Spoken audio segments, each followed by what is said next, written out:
ദൈവനാമത്തിന് മഹത്വമുണ്ടാകട്ടെ. നമ്മുടെ പ്രത്യേക പഠന പരമ്പര റോമർക്കെതി ലേഖനത്തെക്കുറിച്ചാണ്. ആ ലേഖനത്തിൽ നിന്നുള്ള 19ാമത്തെ അവതരണത്തിലാണ് നാം എത്തി നിൽക്കുന്നത്. വൈദ്യുതി തകരാറുകൾ നിമിത്തം നമ്മുടെ ക്ലാസ് മുടക്കം വരുത്തുന്നില്ല, തുടരുകയാണ്. അതിൻ്റെ സാങ്കേതിക ബുദ്ധിമുട്ടുകൾ കണക്കിടണ്ട. റോമർക്കെതി ലേഖനം 1-ാം അധ്യായത്തിൽ തന്നെയാണ് പൗലോസ് അപ്പോസ്തലൻ കോടതി മുറിയിൽ എന്ന പോലെ പുറജാതികളുടെ സമൂഹത്തിനെതിരെ തൻ്റെ കുറ്റമാരോപണം നടത്തി. വെറുതെ ആരോപണം നടത്തുക മാത്രമല്ല, വ്യക്തമായി തെളിവുകൾ പൗലോസ് നിരത്തി. എന്തുകൊണ്ടാണ് പുറജാതികൾ ലോകത്തിൻ്റെ മേൽ ദൈവത്തിൻ്റെ ക്രോധം സ്വർഗത്തിൽ നിന്ന് കടന്നു വരുന്നത്? ഈ വിഷയങ്ങൾ നാം പഠിക്കുമ്പോൾ നാം നമ്മുടെ ജീവിതത്തെയും പരിശോധിക്കണം. നമ്മുടെ ജീവിതത്തിൻ്റെ മേൽ ദൈവത്തിൻ്റെ ക്രോധം കടന്നു വരുന്നതിനുള്ള അവസ്ഥകളുണ്ടോ? ഈ പറയുന്ന തെളിവുകൾ നമ്മുടെ ജീവിതത്തിനെതിരെ സാക്ഷി നിൽക്കുമോ? പൗലോസ് അപ്പോസ്തലൻ റോമിലുള്ള ജനത്തിന് എഴുതുമ്പോൾ വ്യക്തമായി പറയുകയാണ്. പുറജാതികൾ ലോകത്തെ ആദ്യം പരാമർശിച്ച 1-ാം അധ്യായം 32 വരെയുള്ള വാക്യങ്ങളിൽ പുറജാതികൾ ലോകത്തിൻ്റെ മേലുള്ള ദൈവക്രോധം. ഒരുപക്ഷെ കേട്ടുകൊണ്ടിരിക്കുന്നവർക്ക് പ്രതിഷേധമുണ്ടാകാം, അവർ നിഷേധിക്കുന്നുണ്ടാകാം. എന്ത് കാരണം കൊണ്ട്? യഹൂദജനത്തിനുള്ളതുപോലെ എഴുതപ്പെട്ട അരുളപ്പാടുകൾ ഞങ്ങളുടെ പക്കൽ ഏൽപ്പിച്ചിട്ടില്ല. എന്തടിസ്ഥാനത്തിൽ ദൈവത്തിന് ഞങ്ങളോട് കോപിക്കാൻ കഴിയും? എന്ത് ന്യായമാണ് അതിലുള്ളത്? അതിന് മറുപടിയായി പൗലോസ് അപ്പോസ്തലൻ കാരണങ്ങൾ ഓരോന്നായിട്ട് നിരത്തുന്നു, അഥവാ ഓരോ സാക്ഷികളെ അവതരിപ്പിക്കുന്നു. അതെല്ലാം ഇവർക്കെതിരായി മാറുകയാണ്. ഒന്നാമത് പൗലോസ് കൊണ്ടുവന്ന സാക്ഷി എന്താണ്? അവർക്ക് ലഭിച്ച സത്യം അവർ തടുത്തു, സത്യത്തെ തടഞ്ഞു നിർത്തി. നമ്മുടെ ജീവിതത്തോട് ചേർത്ത് ചിന്തിക്കുമ്പോൾ നമുക്ക് ലഭിച്ച ദൈവവചനങ്ങൾ നമ്മുടെ ജീവിതത്തിൽ വന്ന് പ്രവർത്തിച്ച് നമുക്ക് രൂപാന്തരം തരുവാൻ ആവശ്യപ്പെട്ടു. അതിനായി തയ്യാറാണ്. പക്ഷെ നാം ആ സത്യത്തെ തടുത്തു, വെറുതെ കേട്ടുകൊണ്ടിരുന്നു. സത്യത്തെ വീണ്ടും ധ്യാനിച്ചില്ല, വചനത്തെ വീണ്ടും താല്പര്യത്തോടെ വായിച്ച് പരിശോധിച്ചില്ല. സത്യത്തെ തടുത്തു നിർത്തി, നമ്മുടെ ഹൃദയത്തെ തൊടാൻ അനുവദിച്ചില്ല. ഇപ്പോൾ പൗലോസ് അപ്പോസ്തലൻ വ്യക്തമായി നൽകിയ ഒന്നാമത്തെ തെളിവിതാണ്: നിങ്ങൾ സത്യത്തെ തടുത്തു. സത്യം നിങ്ങൾക്ക് ദൈവം തന്നു. ദൈവത്തെക്കുറിച്ച് അറിയാവുന്നത് ദൈവം തന്നെ വെളിപ്പെടുത്തി. ദൈവം തന്നെയാണ് വെളിപ്പെടുത്തി. അതുകൊണ്ട് ഇത് പരാതി പറയാൻ പറ്റില്ല. ഏതെങ്കിലും മനുഷ്യർ വന്ന് പ്രസംഗിച്ചിട്ട് ചിലത് മറന്നുപോയെന്ന് പറയാം. പക്ഷെ ദൈവമാണ് നിങ്ങൾക്ക് ദൈവത്തെക്കുറിച്ച് വെളിപ്പെടുത്തി തന്നത്. പക്ഷെ നിങ്ങൾ ആ സത്യത്തെ തടുത്തു നിർത്തി. രണ്ടാമത് മനഃപൂർവ്വമായിട്ടുള്ള അജ്ഞതയെക്കുറിച്ച് പറഞ്ഞു. മനഃപൂർവ്വമായ അജ്ഞതയാണ്. ദൈവം തന്നെക്കുറിച്ച് വെളിപ്പെടുത്തി. ദൈവത്തിൻ്റെ നിത്യശക്തിയും ദിവ്യത്വവുമായ 2 ലക്ഷണങ്ങൾ. അടിസ്ഥാനപരമായി ദൈവത്തിൻ്റെ 2 പ്രകൃതി. അത് പ്രകൃതിയിലൂടെ വെളിപ്പെടുത്തി, സൃഷ്ടികളിലൂടെ വെളിപ്പെടുത്തി. ലോകത്തിൻ്റെ സൃഷ്ടി മുതൽ, അതിൻ്റെ ആരംഭം മുതൽ ഈ പ്രപഞ്ചം മുഴുവൻ ദൈവത്തെ സാക്ഷ്യപ്പെടുത്തി. ദൈവം തെളിവുകൾ കൊടുത്തു. ഫലഭൂയിഷ്ടമുള്ള കാലങ്ങളും മഴയും സൂര്യനും ചന്ദ്രനും എല്ലാ ആഹാരവും സംതൃപ്തി തുടങ്ങി നമ്മുടെ ജീവിതത്തിൽ അനുഭവിക്കുന്നതെല്ലാം ദൈവത്തെങ്കിലേക്ക് തിരിയുവാൻ, ദൈവത്തെ തപ്പി നോക്കാനുള്ള സൂചനകളായിരുന്നു. പക്ഷെ ഇവർ മനഃപൂർവ്വമായിട്ട് അതിനെതിരെ നിന്നു. അത് ഉപയോഗിച്ചില്ല. അവരുടെ അജ്ഞത മനഃപൂർവ്വമായിരുന്നു. ദൈവത്തിൻ്റെ വെളിപാടുകൾ, പ്രകൃതിയിലൂടെ വെളിപാടെക്കുറിച്ച് നമ്മൾ കണ്ടു. അതോടൊപ്പം തന്നെ പ്രത്യേകമായ വെളിപാട്. കാരണം പ്രകൃതിയിലൂടെയുള്ള വെളിപാടിലൂടെ ദൈവത്തെ നമുക്ക് അടുത്തറിയാൻ പറ്റില്ല. ദൈവം ഉണ്ടെന്നറിയാം, പക്ഷെ ദൈവം ആരെന്നറിയാൻ പറ്റില്ല. അതിനാണ് ദൈവം പ്രത്യേകമായ വെളിപാട് തിരുവെഴുത്തുകളിലൂടെ നൽകിയത്. അത് യഹൂദന്മാരെ സംബന്ധിച്ച് വാസ്തവമാണ്. അതുകൊണ്ടാണ് അവരോടും ഇതേ ആരോപണം തന്നെ പൗലോസ് ഉന്നയിക്കും: നിങ്ങൾക്കിനി ഉത്തരമില്ല. അപ്പോൾ ഇവിടെ പുറജാതികളെ സംബന്ധിച്ച് പറയുമ്പോൾ അവർക്ക് ലഭിച്ച വെളിച്ചം, ദൈവം പ്രകൃതിയിലൂടെ അവർക്ക് കൊടുത്ത വെളിച്ചം, ഒരു മനഃപൂർവ്വമായി അവഗണിച്ച് അതിനെ തടുത്തു നിർത്തി. നോക്കുക, ദൈവത്തിൻ്റെ അദൃശ്യ ലക്ഷണങ്ങൾ, നിത്യശക്തിയും ദിവ്യത്വമായി എൻ്റെ അദൃശ്യ ലക്ഷണങ്ങൾ ലോക സൃഷ്ടി മുതൽ അവൻ്റെ പ്രവൃത്തികളാൽ ബുദ്ധിക്ക് തെളിവായി വെളിപ്പെട്ടു വരുന്നു. ഇനി നിങ്ങൾക്ക് ന്യായീകരണമില്ല, പ്രതിവാദമില്ല. നിങ്ങൾക്ക് ഒരു അക്ഷരം ഇനി മിണ്ടാൻ അവകാശമില്ല. നിങ്ങൾക്ക് വെളിച്ചം കിട്ടാഞ്ഞിട്ടല്ല, നിങ്ങൾക്ക് ദൈവം അറിവ് തരാഞ്ഞിട്ടല്ല, വെളിപാടുകൾ തരാഞ്ഞിട്ടല്ല. പ്രകൃതിയിലൂടെയാണെങ്കിൽ പോലും ദൈവം പറഞ്ഞു, കാണിച്ചു തന്നു ദൈവത്തെക്കുറിച്ച്. ബുദ്ധിക്ക് തെളിവായി. ആഗ്രഹമുണ്ടെങ്കിൽ കാണാമായിരുന്നു. ദൈവത്തെ അറിയാൻ ആഗ്രഹമുണ്ടെങ്കിൽ ദൈവവചനം വ്യക്തമായി നിങ്ങളുടെ മുമ്പിലുണ്ടായിരുന്നു.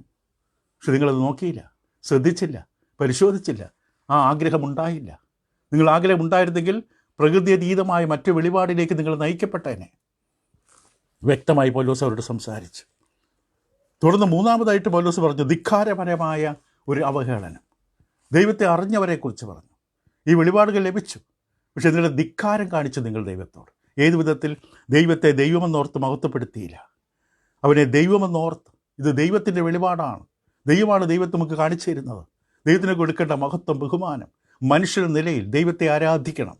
ദൈവത്തെ ആരാധിക്കാനുള്ള ഉത്തരവാദിത്വം മനുഷ്യനുണ്ട്. ആ വിധത്തിലാണ് ദൈവം മനുഷ്യ രൂപകൽപ്പന ചെയ്തത്. നാം മനുഷ്യരാണ്. ദൈവത്തിന് വിധേയപ്പെട്ട് ജീവിക്കേണ്ടവരാണ്. ദൈവത്തിനെ ആരാധിച്ചാണ് നമ്മുടെ ജീവിതം മുന്നോട്ട് പോകേണ്ടത്. ദൈവത്തെ ദൈവമെന്നോർത്ത് മഹത്വപ്പെടുത്തണം ദൈവത്തെ.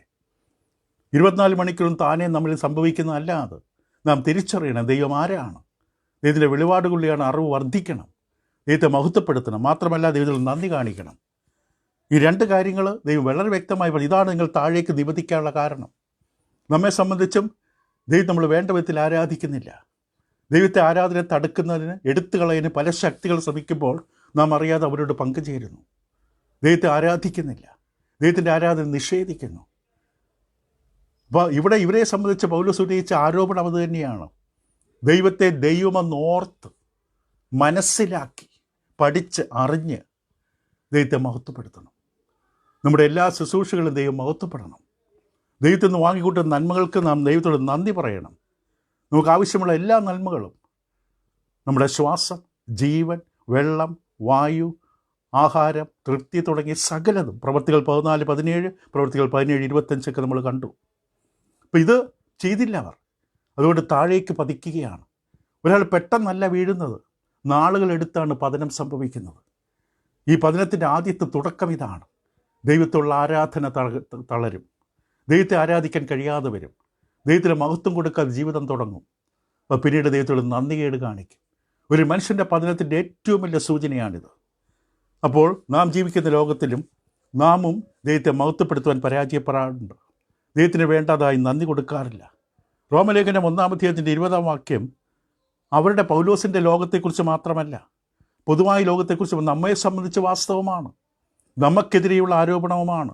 നാമും നമ്മുടെ അനുഗ്രഹങ്ങൾ എണ്ണുന്നില്ല, എണ്ണിയടി ദൈവത്തെ സ്തുതിക്കുന്നില്ല, ദൈവത്തിന് നന്ദി കരയേറ്റുന്നില്ല. കാരണം നമുക്കെല്ലാം വളരെ സമ്പന്നമായി അനുഭവിക്കുവാൻ ആസ്വദിക്കാതെ അനുവദിച്ചു. തിമോത്തിയോസിന് പൗലോസ് എഴുതുമ്പോൾ തിമോത്തിയോസിൻ്റെ 1-ാം ലേഖനം 6-ാം അധ്യായം അതിൻ്റെ 17-ാം വാക്യത്തിൽ പൗലോസ് അപ്പോസ്തലൻ്റെ വാക്കുകൾ നമുക്ക് കേൾക്കാം. ഈ ലോകത്തിലെ ധനവാന്മാരോട് ഉന്നത ഭാവം കൂടാതെ ഇരിപ്പാനും നിശ്ചയമില്ലാത്ത ധനത്തിലല്ല, അടുത്ത് ശ്രദ്ധിക്കുക, നമുക്ക് സകലവും ധാരാളമായി അനുഭവിപ്പാൻ തരുന്ന ദൈവത്തിൽ ആശ വെപ്പാൻ. നമുക്ക് സകലവും ധാരാളമായി അനുഭവിപ്പാൻ തരികയാണ് ദൈവം. ആ ദൈവത്തിലാണ് നമ്മുടെ ആശ്രയം വയ്ക്കേണ്ടത്. യാക്കോബിൻ്റെ ഭാഷയിൽ എല്ലാ നല്ല ദാനവും തികഞ്ഞ വരവുമൊക്കെ ഉരുത്തുനിന്ന് വെളിച്ചങ്ങളുടെ പിതാവിൽ നിറങ്ങി വരുന്നു. അപ്പോൾ എല്ലാ നന്മകളും നമ്മൾ വാങ്ങുന്നു. നമ്മുടെ 2 കാലിൽ ഉറച്ചു നിൽക്കുന്നു, ആരോഗ്യത്തോടെ നിൽക്കുന്നു, ശ്വസിക്കുന്നു, നമുക്ക് കേൾക്കുന്നത് മനസ്സിലാക്കാം, നമുക്ക് സംസാരിക്കാൻ കഴിവുണ്ട്, ഓർമ്മശക്തിയുണ്ട്. ഇങ്ങനെ പല പല ഗുണങ്ങൾ നമുക്കുണ്ട്. ഇതെല്ലാം ദൈവം നൽകിയ ദാനങ്ങളാണ്. ഇതിലെല്ലാം ദൈവം തിരിച്ചൊരു നന്ദി നമ്മളിൽ പ്രതീക്ഷിക്കുന്നു. ഇപ്പോൾ നാം ഒരിക്കലും നന്ദികേട് കാണിക്കരുത്. ഭൂമിയിലെ മനുഷ്യത്തിലെ ഏറ്റവും വലിയ ദുരന്തം, ദൈവത്തിൽ നിന്ന് മനുഷ്യർ അകലുന്നതിൻ്റെ ആദ്യത്തെ ചുവടിതാണ് ദൈവത്തോട് നന്ദികേട്. ദൈവത്തിൽ നിന്ന് എല്ലാ നന്മകളും വാങ്ങിക്കൂട്ടിയിട്ട് ഒരു നന്ദി പോലും കാണിക്കുവാൻ അതിന് കാരണമായി തീർന്ന ദൈവദാസന്മാരാകാം, പ്രാദേശിക സഭയാകാം, അവരോടുള്ള നന്ദികേട് കാണിക്കുന്നത് ആ മനുഷ്യൻ ദൈവത്തിൽ നിന്ന് അകന്നു പോകുന്നു എന്നതിൻ്റെ സൂചനയാണ്. ദൈവത്തോട് എന്തെങ്കിലും ഭയവും സ്നേഹവും ഉണ്ടെങ്കിൽ നന്ദികേട് ഒരിക്കലും ഉണ്ടാകില്ല. പൗലോസ് പുറജാതികൾ ലോകത്തോട് കൃത്യമായി പറഞ്ഞു, ദൈവത്തെ ദൈവമെന്നോർത്ത് മഹത്വീകരിക്കുകയോ നന്ദി കാണിക്കുകയോ ചെയ്തില്ല. ആ 10 കുഷ്ഠരോഗികളിൽ 9 പേർക്ക് സംഭവിച്ചു. യഹൂദന്മാരായ 9 രോഗികളും സുഖം പ്രാപിച്ചു. പക്ഷെ അവർ സുഖം നൽകിയ യേശുവിനെ തിരിച്ചൊന്നു വന്ന് നന്ദി പറയാൻ സാധിച്ചില്ല. ഒരു പ്രജാതിക്കാരൻ തിരിച്ചു വന്നു. യേശു വെച്ച് ബാക്കിയുള്ളവരെവിടെ? ദൈവം ന്യായമായി അർഹിക്കുന്നു. ദൈവത്തിന് അവകാശമുണ്ട് നമ്മുടെ സ്തുതിയും ആരാധനയും നന്ദിയും. അപ്പോൾ ഈ പുറജാതികളുടെ ലോകം ദൈവത്തെ അവഗണിച്ചു. എന്തായിരുന്നു അതിൻ്റെ പ്രതിഫലം? നാം ചെയ്യുന്ന എല്ലാ കാര്യങ്ങളും, എല്ലാ അഭക്തി എന്ന വാക്ക് പഠിച്ചപ്പോൾ നാം കണ്ടു. ദൈവത്തെ നാം കൈകാര്യം ചെയ്യുന്ന വിധത്തിലുള്ള പിഴവുകൾ, അത് അഭക്തി എന്ന് വാക്കുകൊണ്ട് ഉദ്ദേശിക്കുന്നു. ദൈവത്തെ തള്ളിക്കളഞ്ഞ പ്രജാതി ലോകത്തിന് സംഭവിച്ച അബദ്ധം എന്താണ്? അവസ്ഥ എന്താണ്? ദൈവത്തെ നമ്മുടെ ജീവിതത്തിൽ നിന്ന്, ചിന്തകളിൽ നിന്ന്, തീരുമാനങ്ങളിൽ നിന്ന്, ലക്ഷ്യങ്ങളിൽ നിന്ന്, ഉദ്ദേശങ്ങളിൽ നിന്ന് ദൈവത്തെ മാറ്റിവെച്ചാൽ പിന്നെ ഒന്നിനും അർത്ഥമുണ്ടാകില്ല, ഒന്നിനും ലക്ഷ്യവും ഉദ്ദേശവും ഉണ്ടാകില്ല, ഒന്നും എന്തിനെന്ന് മനസ്സിലാകില്ല. പുരാതന കാലം മുതൽ പുരാതന ചിന്തകന്മാർ വരെ തേടുന്ന ചോദ്യങ്ങളുണ്ട്. നാം എവിടെ നിന്ന് വന്നു? എന്തിന് ഭൂമിയിലായിരിക്കുന്നു? നാം എങ്ങോട്ടാണ് പോകുന്നത്? ഈ ചോദ്യങ്ങൾക്കൊരിക്കലും ദൈവത്തെ ചിന്തകളിൽ നിന്ന് മാറ്റി നിർത്തിയവർക്ക് ഉത്തരം കണ്ടെത്താൻ പറ്റില്ല. എത്ര വിളക്കുകൾ തൂക്കിക്കൊണ്ട് പകൽ സഞ്ചരിച്ചാലും, നടന്നാലും, ഏത് മരച്ചുവട്ടിലിരുന്നാലും, ഏത് മലയുടെ മുകളിൽ പോയിരുന്നാലും, ഏതെല്ലാം തരത്തിൽ ശരീരത്തെ വേദനിപ്പിച്ചാലും, ഈ ചോദ്യങ്ങൾക്കുത്തരം ദൈവത്തെ മാറ്റി നിർത്തിയ ദൈവിക സത്യങ്ങൾ, ദൈവിക വെളിപാടുകൾ, ഏകസത്യ ദൈവത്തിൻ്റെ വചനങ്ങൾ തള്ളിക്കളയുന്നൊരു വ്യക്തിക്ക് ഈ ചോദ്യങ്ങൾക്കുള്ള ഉത്തരം ഒരിക്കലും ഭൂമിയിൽ ലഭിക്കില്ല. അതെപ്പോഴും ശ്രദ്ധിക്കുക. ദൈവത്തെ ഉപേക്ഷിക്കരുത്. ദൈവത്തെ ഉപേക്ഷിച്ചാൽ നമ്മൾക്ക് ആരംഭ കേന്ദ്രമില്ല, ഒന്നിനും ഒരു ലക്ഷ്യമില്ല, ഒന്നിനെ നിർവചിക്കാനുള്ള ബിന്ദുവില്ല. പുറജാതികളുടെ ലോകം ദൈവത്തെ ഉപേക്ഷിച്ചു. ഇവിടെ പറയുന്നത് അതിൻ്റെ 21 വാക്യത്തിൽ അവിടെ നിരൂപണങ്ങളിൽ വ്യർത്ഥരായി തീർന്നു.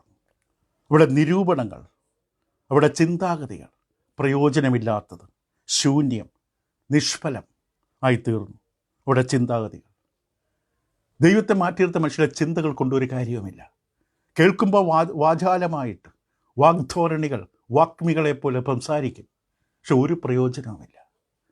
ഇവിടെ ദൈവത്തെ മാറ്റി നിർത്തിയ മനസ്സ്, ആ മനസ്സിൻ്റെ പ്രഭാഷണങ്ങൾ ഒരു പ്രയോജനം, വെറും ചപ്പും ചവറും കുറേ ചിലമ്പുന്ന കൈത്താളങ്ങൾ മാത്രമല്ല പൗലോസ് തുടർന്ന് പറയുന്നു, അവിടെ വിവേകമില്ലാത്ത ഹൃദയം ഇരുണ്ടുപോയി. വിവേകമില്ലാത്ത ഹൃദയം, അവിടെ വിവേകം നഷ്ടപ്പെട്ടു. ദൈവത്തെ മാറ്റിക്കളഞ്ഞ പിന്നെ വിവേകമില്ല. ഭക്തിയാണ് ജ്ഞാനത്തിൻ്റെ ആരംഭം. ദൈവജീവിതത്തിൽ മാറിയാൽ സ്കൂളിലെയും കോളേജുകളിലെയും വിദ്യാഭ്യാസം, വിദേശ രാജ്യങ്ങളിൽ നിന്ന് നേടുന്ന സർവകലാശാലകളിൽ നിന്ന് നേടുന്ന വിദ്യാഭ്യാസം അതൊന്നും മനുഷ്യന് വിവേകം തരില്ല. മനുഷ്യന് ശരിയായിട്ടുള്ള വിവേകം തരണമെങ്കിൽ അവൻ്റെ ഹൃദയത്തിൽ, ജീവിതത്തിൽ ദൈവമുണ്ടാകണം. ദൈവമില്ലാത്ത മനുഷ്യന് ഒരിക്കലും വിവേകമുണ്ടാകില്ല. അപ്പോൾ ദൈവത്തെ മാറ്റിക്കളഞ്ഞ മനുഷ്യൻ, അവൻ്റെ വിവേകമില്ലാത്ത ഹൃദയം ഇരുണ്ടുപോയെന്നാണ് പറയുന്നത്.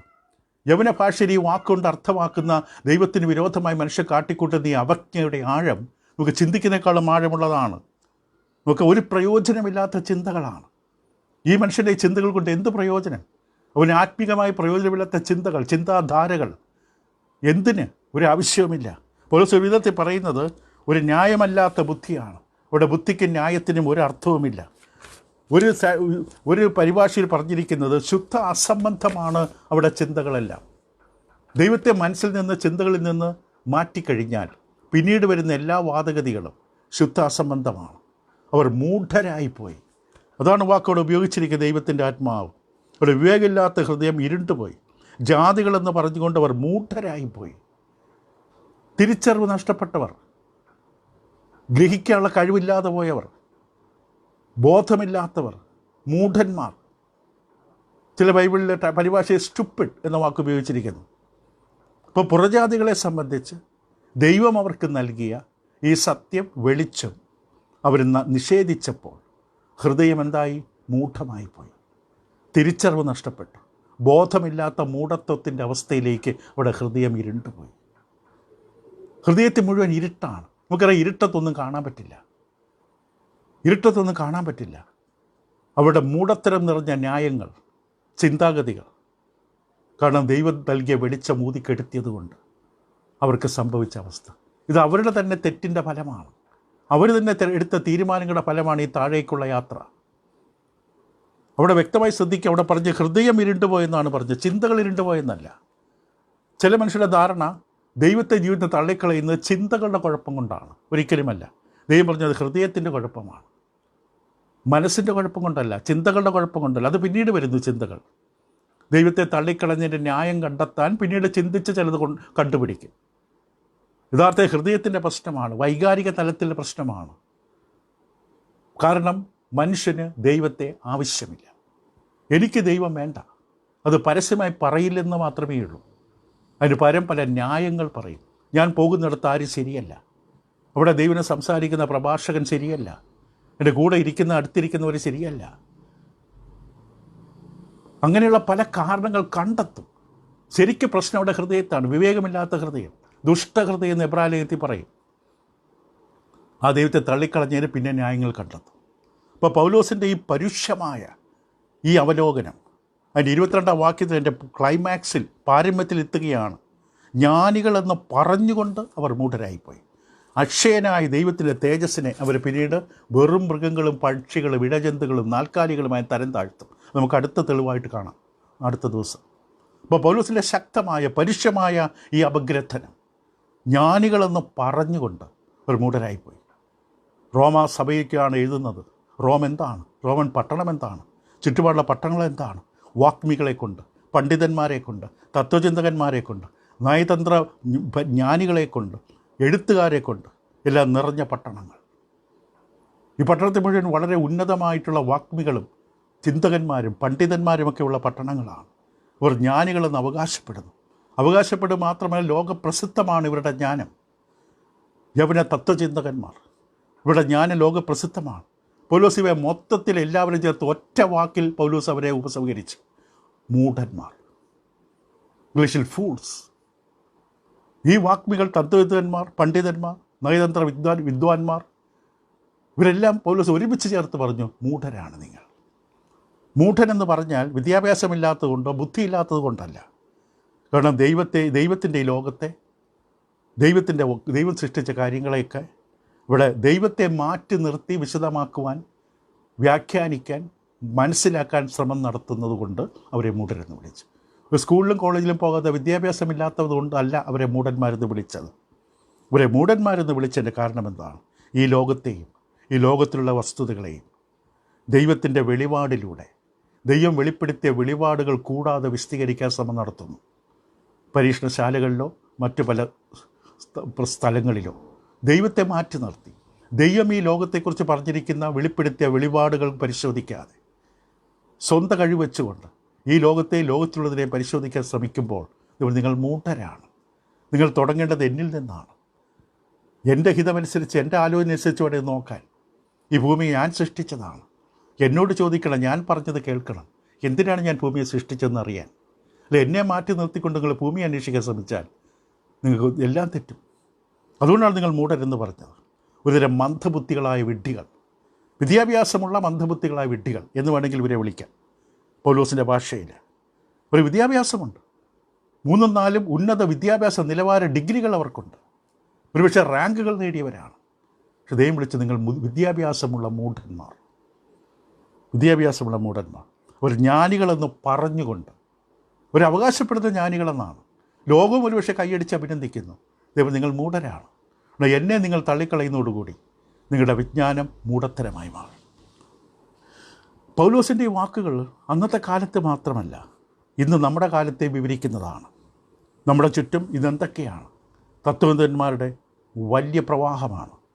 ശാസ്ത്രജ്ഞന്മാർ, വിദ്യാഭ്യാസ വീക്ഷണന്മാർ, വാഗ്മികൾ, പ്രഭാഷകന്മാർ, ഇങ്ങനെ പലതരത്തിലുള്ള ആൾക്കാർ അവരുടെ ഒന്നും ചിന്താഗതികളിലോ അനുമാനങ്ങളിലോ വിശദീകരണങ്ങളിലോ വ്യാഖ്യാനങ്ങളിലോ അവരുടെ തിയറികളിലോ ദൈവം പക്ഷേയില്ല. എല്ലാവരും വിശദീകരിക്കുന്നു, ശാസ്ത്രീയമായി അപഗ്രഥിക്കുന്നു. പക്ഷെ ദൈവം മാറ്റി നിർത്തിയിരിക്കുന്നു. ദൈവത്തെ ഒരു പുറന്തള്ളിക്കളഞ്ഞിരിക്കുന്നു. ഈ തരത്തിലുള്ള മൂഢത്തരങ്ങൾ നിറഞ്ഞ ലോകമാണ്. അഭക്തി നിറഞ്ഞ ന്യായീകരണങ്ങൾ, നിരീശ്വരവാദത്തിൻ്റെ ഒച്ചപ്പാടുകൾ, അന്ധവിശ്വാസത്തിൻ്റെ ചവറുകൂനകൾ, മാധ്യമ പരിഹാസങ്ങൾ. ഇതാണ് ഇന്നത്തെ ലോകം. ഈ ലോകം മുഴുവൻ വലിയ ഒച്ചപ്പാടോടുകൂടിയുള്ള അസംബന്ധത്തിൽ മുഴുകിയിരിക്കുകയാണ്, മുങ്ങിത്താണുകൊണ്ടിരിക്കുകയാണ്. എന്താണ് ഇതിൻ്റെ ഉപസംഹാരം? പൗലോസ് ഈ അവസ്ഥ, ഈ ഭാഗം എങ്ങനെയാണ് ഉപസംഹരിക്കുന്നത്? ഒരുപക്ഷെ പൗലോസിൻ്റെ കണ്ണ് നിറയിങ്ങനെ ഒരു ദേഷ്യം പിടിച്ച് ചുമന്ന് തൊടുത്തിരിക്കുകയാണ്.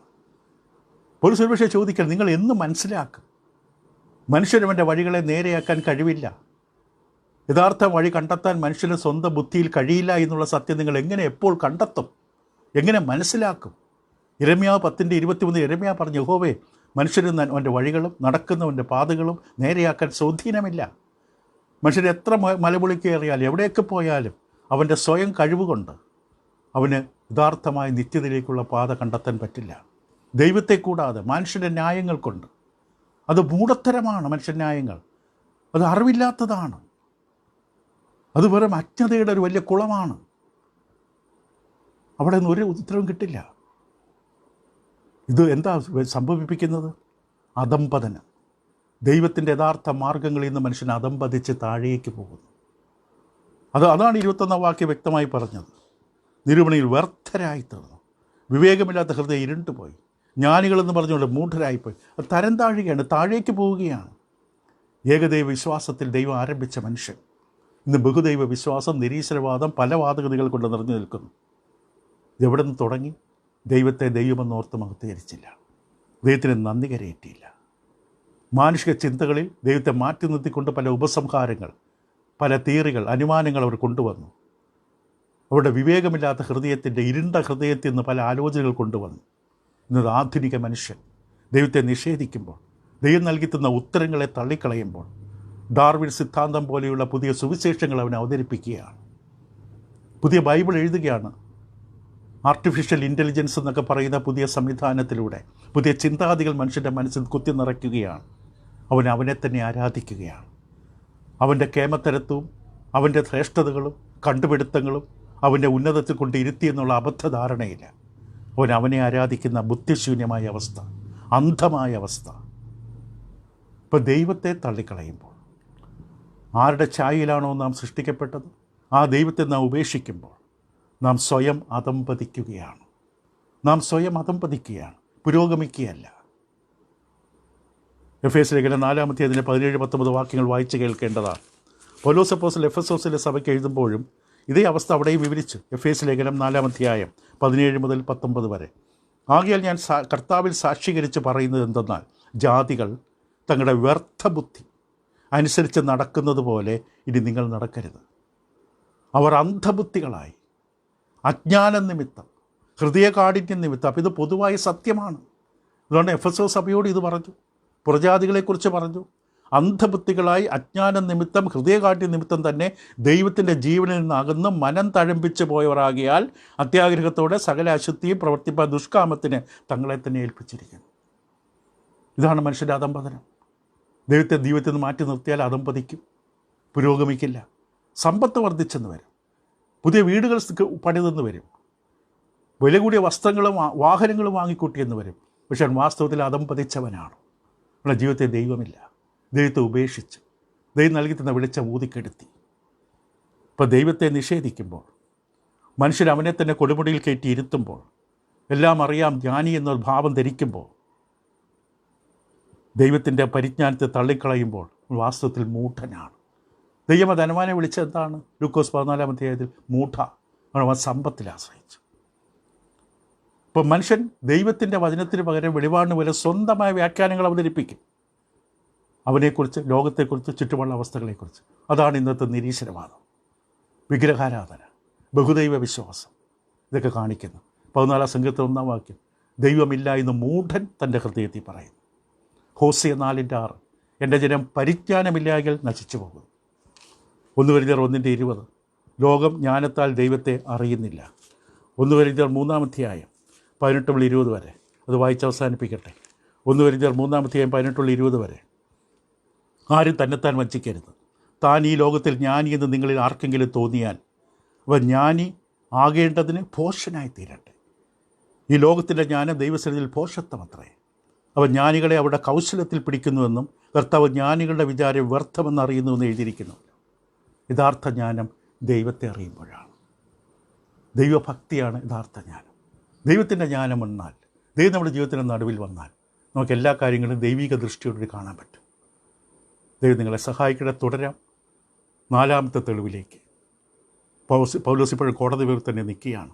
നമുക്ക് നാളെ വന്ന് അദ്ദേഹത്തോട് ചേരാം. ദൈവം നിങ്ങളെ സഹായിക്കട്ടെ.